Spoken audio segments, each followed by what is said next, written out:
Hi friends, எல்லாருக்கும் வணக்கம். எல்லோரும் எப்படி இருக்கீங்க? இன்றைக்கி ஒரு சூப்பரான vlog பார்க்கலாங்க. இது ஒரு நாள் ஃபுல்லாக முகூர்த்தம் டைம்ங்க. பயங்கரமான ஒரு முகூர்த்தம் டைம். அந்த டைமில் ஒரு ஃபங்க்ஷனுக்கு போயிட்டு வந்தப்போ எடுத்த vlog தான். காலையிலேருந்து ஃபங்க்ஷன் ஹாலில் தான் இருந்தோம். அப்புறம் ஈவினிங் மறுபடியும் வீட்டுக்கு வந்துட்டு ரெடி ஆகி கிளம்பணும் அப்படின்ட்டு வந்தாச்சு ரிசப்ஷனுக்கு. ஒரு கல்யாணம் தாங்க. அதுக்காக என்ன தான் சாரீ அழகாக இருந்தாலும் இந்த மாதிரி ஒரு சல்வாரில் கிடைக்கிற ஒரு கம்ஃபர்ட் எதுவுமே இருக்காது ஃபங்க்ஷன் டைமில். அதுவும் இல்லாமல் இது நான் லாஸ்ட் டைம் சென்னை போயிருந்தப்போ வெஸ்ட் சைடில் எடுத்தேங்க. ஃப்ரெண்ட்ஸோடு போனப்போ வாங்கியிருந்தேன் சல்வார். அது இப்போ தான் ஃபங்க்ஷனுக்கு எடுத்து யூஸ் பண்ணேன். அண்ட் டக்குன்னு ஃப்ரெஷ்னப் ஆகிட்டு அப்படியே சாரீ வேர் பண்ணிவிட்டு கிளம்ப வேண்டிதான். அண்ட் என்னோடய கொண்டை ஒரு மாதிரி இருக்கும், அது கொஞ்சம் கண்டுக்காதீங்க.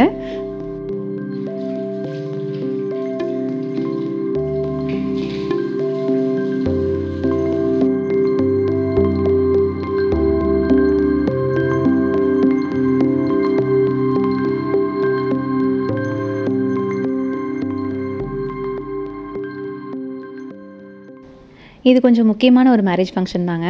அதனால எனக்கு லாஸ்ட் மினிட்ல சாரீ எதுவும் எடுக்கிறதுக்கு டைம் இல்லை. அப்போ நான் ரெகுலராக ஸ்டிச் பண்ண கொடுப்பேன்ல, தாரகை ஃபேஷன் ஸ்டுடியோன்னு சொல்லிட்டு கோயம்புத்தூரில் இருக்காங்க. அவங்கக்கிட்ட சொன்னப்போ அவங்களே ஒரு சாரீ எடுத்து அதுக்கு மேட்சிங்காக ஒரு ப்ளவுஸ் கஸ்டமைஸ் பண்ணி கொடுத்தாங்க. பர்ஃபெக்டான இந்த மாதிரி கலர் காம்போலாம் என்கிட்ட கிடையவே கிடையாது. சூப்பராக கஸ்டமைஸ் பண்ணி கொடுத்துருந்தாங்க.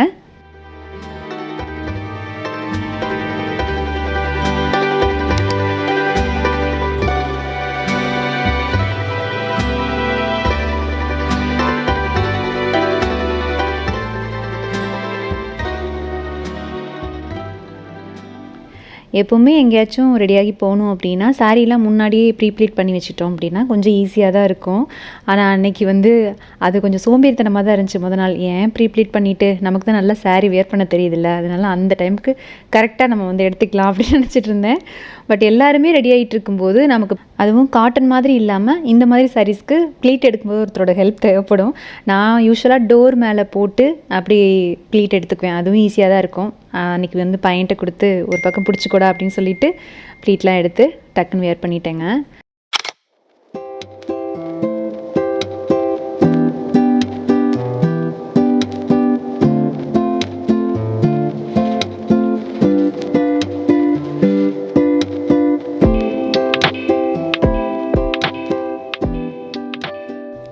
கிளம்பியாச்சுங்க. எப்போவுமே ஒரு சாரீ ப்ளவுஸ் இந்த மாதிரி காமிக்கும்போது ப்ளவுஸ் டிசைன் காமிங்கக்கான்னு ஒரு சில பேர் கேட்பீங்க. அதுக்காக கொஞ்சம் அந்த ப்ளவுஸோட ஒர்க் எப்படி இருக்குது அப்படின்னு காமிக்கிறேன்.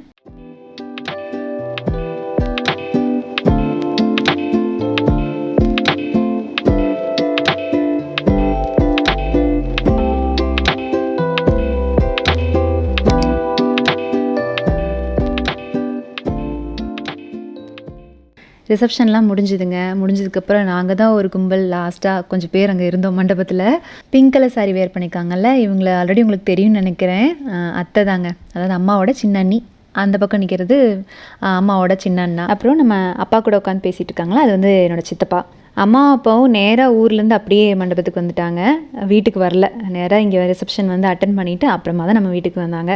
காலையில் எந்திரிச்சதும் நானும் அப்பா பசங்க எல்லாருமே கிளம்பி போயிட்டோம். ஹஸ்பண்டுக்கு ஒரு வேலைன்னு சொல்லிட்டு வெளியூர் கிளம்பிட்டாங்க.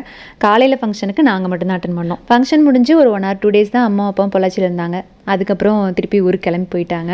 நமக்கு எப்பவும் போல தான் அஸ்யூஷுவல் வீட்டில் எல்லா ஒர்க்கும் ரொட்டீனும் அதே மாதிரி கண்டினியூ ஆச்சு. பசங்க ஸ்கூல் கிளம்பி போனாங்க. அதுக்கப்புறம் நான் என்னோடய வேலையெல்லாம் பார்த்துட்டு இருந்தேன். இந்த மே மந்த் லீவில் ஊருக்கு அப்புறம் அங்கே இங்கேயும் சுற்றிட்டு இருந்ததில் பிளான்ஸ்லாம் கொஞ்சம் மெயின்டைன் பண்ணாமல் விட்டாச்சு. இன்டோர் பிளான்ஸ் எல்லாம் காஞ்சி போயிருந்துச்சு. அதுக்கெல்லாம் தண்ணி விட்டு திருப்பி கொஞ்சம் அவுட்டோரில் வச்சு எடுத்து வச்சேன்.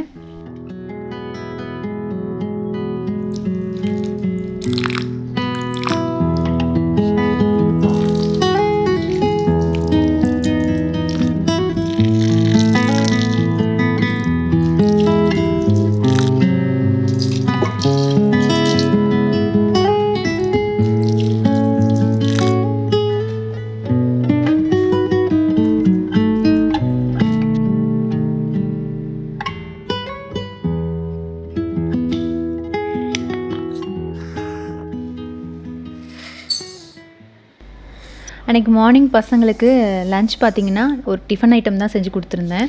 ஸோ காலையில் மத்தியானம் 2 நேரமும் டிஃபன் ஐட்டம் சாப்பிட்றாங்க அப்படின்ட்டு ஈவினிங் அவங்க வர்றதுக்கு முன்னாடி அதை ரைஸ் வெரைட்டி மாதிரி செஞ்சு வைக்கலாம் அப்படின்ட்டு நெய்ச்சோறு தான் ரெடி பண்ணேன். கீ ரைஸ், அது கூட வெஜிடபிள் குருமா மாதிரி.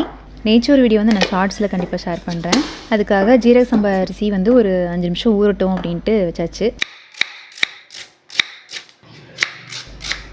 இனி இந்த பக்கம் குருமாவுக்கு நான் இன்றைக்கி ஒரு ஒயிட் குருமா மாதிரி தான் ரெடி பண்ணேன். அதே மாதிரி இன்னொரு சைட் டிஷ் பார்த்திங்கன்னா மஷ்ரூம் வச்சு ஒரு சைனீஸ் ஸ்டைலில் மஷ்ரூம் மஞ்சூரியன் மாதிரி பண்ணலாம். கொஞ்சம் நம்மளோட ஸ்டைல்லையும் இருக்கும்.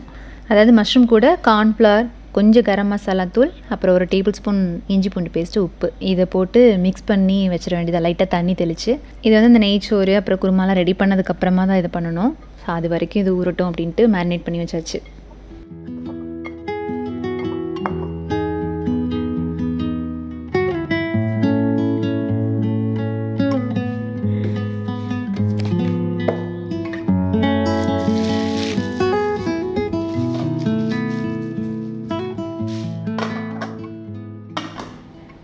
இந்த ஸ்டெயின்லெஸ் ஸ்டீல் கேசரோல் ஐட்டம்ஸ் பாருங்கள், சூப்பராக இருக்குது. இது வந்து நெஸ்டேஜோட ஒரு நியூ லான்ச் தான். ரொம்ப நல்லா இருந்துச்சு. நான் இதில் ஒரு 3 சைஸ் சூஸ் பண்ணியிருப்பேன். ஃபஸ்ட் ஒன் பெருசாக இருக்குல்லையே, இது வந்து 3000 ml, அப்புறம் இன்னொன்று வந்து 2000 ml. இது வந்து ஒரு ஹேமர் டிசைனில், இதோட கெப்பாசிட்டி 1500 ml.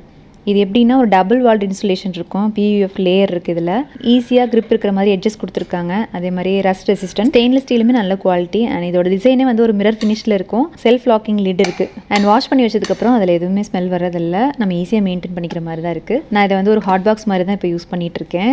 நெய்ச்சோறு அப்புறம் குருமாலாம் ரெடி பண்ணதுமே அதில் ட்ரான்ஸ்ஃபர் பண்ணி வச்சுட்டேன். பசங்க வந்ததுக்கப்புறம் சுட சுட சாப்பிட்டுக்குவாங்க அப்படின்ட்டு மாற்றி வச்சாச்சு.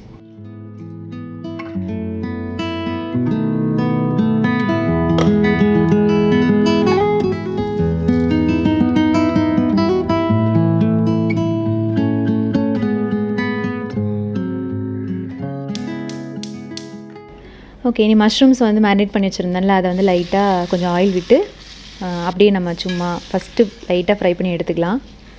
அந்த மஷ்ரூம்லேயும் கொஞ்சம் தண்ணி விடும். ஃபஸ்ட் நம்ம இந்த மாதிரி எண்ணெயில் போட்டு வதக்கும்போது கொஞ்சம் தண்ணி நிறைய விடும். தண்ணியெல்லாம் சுண்ட விட்டு அதை அப்படியே நம்ம எடுத்து வச்சிடலாம்.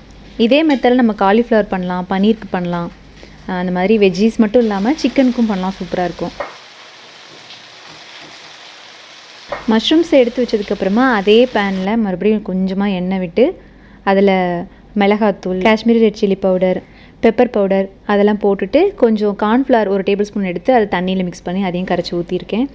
அதுக்கப்புறம் உப்பு, கொஞ்சம் லைட்டாக சுகர் இதெல்லாம் வதங்கிட்டு நம்ம சாஸ் ஐட்டம்லாம் சேர்த்துக்கலாம். சில்லி சாஸ், சோய் சாஸ், அப்புறம் டொமேட்டோ சாஸ் இதெல்லாம் போட்டு அப்புறம் நம்ம ஃப்ரை பண்ணி வச்ச அந்த மஷ்ரூமையும் சேர்த்து நல்லா டாஸ் பண்ணிக்க வேண்டியதான்.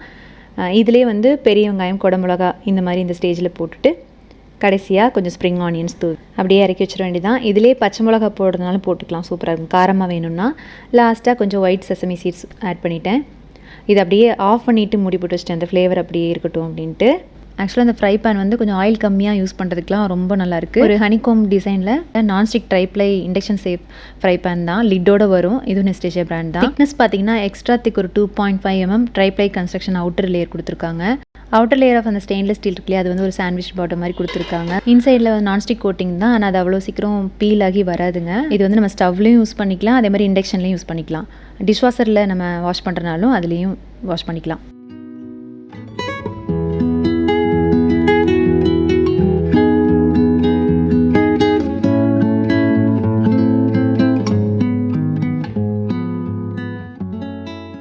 அன்றைக்கி கொஞ்சம் ஏர்லியாகவே டின்னர் சாப்பிட்டு முடிச்சாச்சு. ஏன்னா ரைஸ் ஐட்டம் அப்படிங்கிறனால பசங்க சாப்பிடும்போது அப்படியே நாங்களும் ஒரு 7 மணிக்குள்ளேயே சாப்பிட்டோம்.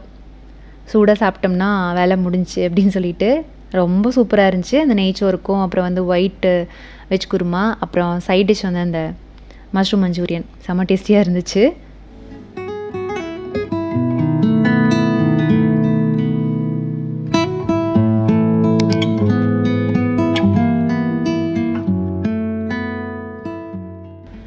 குருமா வைக்கும்போது வெஜிடபிள்ஸ்லாம் எல்லாம் மிக்ஸ் பண்ணி போட்டதுனால காலிஃப்ளவர் ரொம்ப யூஸ் பண்ணல. அது வாங்கிட்டு வந்த காலிஃப்ளவர் ரொம்ப பெருசாக இருந்துச்சு.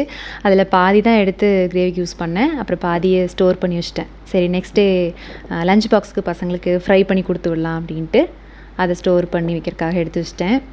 அதுவும் இல்லாமல் இந்த பவுல் அப்படியே ஹீட் தாங்கும் அப்படிங்கிறனால மார்னிங் இதிலே கொஞ்சம் சுடு தண்ணி ஊற்றினோம்னா காலிஃப்ளவரில் அப்படியே எடுத்து யூஸ் பண்ணிக்கலாம்ல, அதனால் இதில் ஸ்டோர் பண்ணுறேன். இன்னொரு பவுலில் முளைக்கட்டின பயிர் வகைகள் இதெல்லாம் எடுத்து வச்சேன். காலையில் இதையும் தாளித்து கொடுத்து விடலாம் அப்படின்னு சொல்லிட்டு. இது ஒரு 3 பவுல் மாதிரி செட்டாக தாங்க வருது. இதுவும் ஒரு ஃப்ளூட்டட் டிசைனில் மிக்சிங் பவுல் தான் இது. நம்ம இதை நிறைய மல்டிபர்பஸ்க்கு யூஸ் பண்ணிக்கலாம். ஏன்னா இது ஒரு ஃபுட் சேஃப் பவுல் தான், லிட்டோடு வரும். போரோசிலிகேட் கிளாஸ் தான் கொடுத்துருக்காங்க, ஒரு ஃப்ளூட்டட் டிசைனில் இருக்கும். இந்த மாதிரி 3 பீஸ் பவுல் செட்டாகவே வரும். அது மட்டும் இல்லாமல் ஸ்டோரேஜ்க்கு ஒரு ஸ்பேஸ் சேவிங்கான ஒரு ஸ்டாக்கபிள் டிசைன் மாதிரி இருக்கும். இது நம்ம அவனில், மைக்ரோவேவில், டிஷ்வாஷரில் லிட் இல்லாமல் யூஸ் பண்ணிக்கலாம். ஃப்ரீசரில் ஸ்டோர் பண்ணுறதுக்கும் இதை யூஸ் பண்ணிக்கலாம். Finally one more addition to the crockery unit அப்படின்னே சொல்லலாம். இந்த பவுல் செட் இப்போ ஆட் ஆகிருக்கு.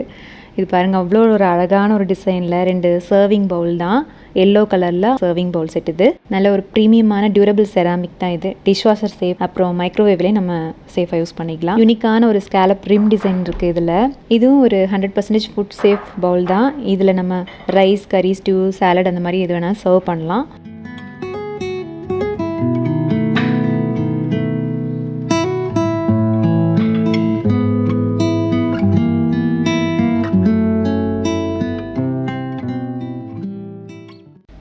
ஸோ அகைன் அம்மா அப்பாவும் மறுபடியும் வந்திருந்தாங்க பொள்ளாச்சிக்கு. ஏன்னா மறுபடியும் ஒரு ஃபங்க்ஷனுங்க, என் கசினோட ஒய்ஃப்க்கு வளகாப்பு, அதுக்கு வந்திருந்தாங்க. அதுக்கே ஒரு 4-5 நாளாக அதில் தான் சுற்றிட்டு இருந்தோம். மெஹந்தி போடுறது, அப்புறம் வந்து ஃபங்க்ஷனுக்கு கிளம்புறது அப்படின்னு சொல்லிட்டு அதுலேயே ஒரு 4-5 நாள் சரியாக போயிடுச்சு. அப்புறம் அம்மா அப்பா அந்த ஃபங்க்ஷன் முடிச்சதுக்கப்புறமா 2 நாள் வீட்டில் இருந்தாங்க. அன்றைக்கி ஈவினிங் வந்து அப்பாவுக்கு ஒரு வாட்ச் வாங்கணும்னு சொன்னாங்க. அப்படியே பக்கத்துலைக்கும் பாயாசம்னு சொல்லுவாங்கள்ல, அந்த மாதிரி. ஆல்ரெடி நம்ம ஒரு வாட்ச் பைத்தியம். அது மட்டும் இல்லாமல் நான் அன்றைக்கி வாட்ச் பார்க்குறதுக்குலாம் போகலைங்க, ஒரு கண்ணாடி ஒன்று வாங்கலாம் அப்படின்ட்டு தான். மெயினாக வந்து இந்த சிஸ்டமில் ஒர்க் பண்ணுறப்போ, அப்புறம் அதிகமான ஸ்க்ரீன் டைம் இருக்கும்போது கண் எரிச்சல் அதிகமாகுது. அதுவும் இல்லாமல் எனக்கு கொஞ்சம் தலைவலி இஷ்யூ, உங்களுக்கே தெரியும்ல, நான் நிறைய டைம் சொல்லியிருக்கேன் எனக்கு மைக்ரைன் இருக்குது அப்படின்ட்டு. அதுக்கு சரி ஓகே இது ட்ரை பண்ணி பார்ப்போமே அப்படின்னு சொல்லிட்டு ஒன்று நான் ஆர்டர் கொடுத்துருந்தேன். முன்னாடியே ஆர்டர் கொடுத்துருந்தேன். அப்புறம் அப்பாவுக்கும் போய் அப்படியே அவங்களுக்கு ஒரு வாட்ச் ஒன்று வாங்கி கொடுத்தேன். வாட்ச் வாங்கிட்டு எனக்கும் வந்ததை அப்படியே பிக் பண்ணிவிட்டு வாங்கிட்டு வந்தாச்சு. பவர் செக் பண்ணிவிட்டு தான் ஆர்டர் கொடுக்கணுன்னாங்க. பவர் எதுவும் இல்லை. இது ஒரு நார்மல் கம்ப்யூட்டர் கிளாஸஸ் தான், ப்ளூரே ப்ரொடெக்ஷன் கிளாஸ்ன்னு சொல்லுவாங்களா, அதுதான். ஸோ சிஸ்டமில் ஒர்க் பண்ணும்போது இதை நம்ம யூஸ் பண்ணிக்கலாம்.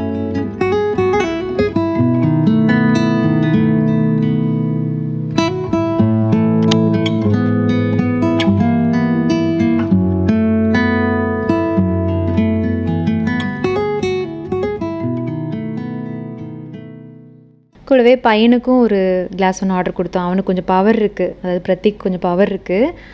டாக்டர்கிட்ட போய் செக் பண்ணிவிட்டு வந்தோம். தெரியுது அது இன்னும் அவனுக்கு வரல, அவனுக்கு கொஞ்சம் லேட் ஆகும் அப்படின்ட்டாங்க. அதுவும் அன்றைக்கி தான் நாங்கள் ஆர்டர் கொடுத்தோம்.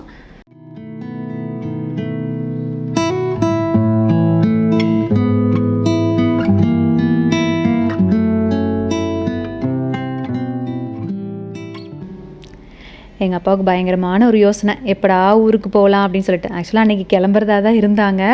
அம்மா வந்து ஒரு பிளான், சாரீ எடுக்க போகலாம் அப்படின்னு சொல்லிட்டு. எப்போவுமே இங்கே வந்தால் ஒரு சின்ன ஷாப் மாதிரி இருக்குங்க, அங்கே போயிட்டு சாரீ ஒரு 2-3 எடுத்துகிட்டு போவாங்க.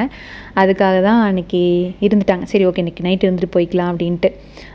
எப்போ வந்தாலும் சரி நான் ரொம்பவும் ஃபோர்ஸ் பண்ண மாட்டேன், இருங்க இருங்க இருங்கன்னு. ஏன்னா ஒரு டைம் அப்படி பண்ணோன்னா என்ன ஆகுதுன்னா, நெக்ஸ்ட் டைம் வர்றதுக்கு யோசிக்கிறாங்க, வந்தால் விட மாட்டேன் அப்படின்னு சொல்லிட்டு.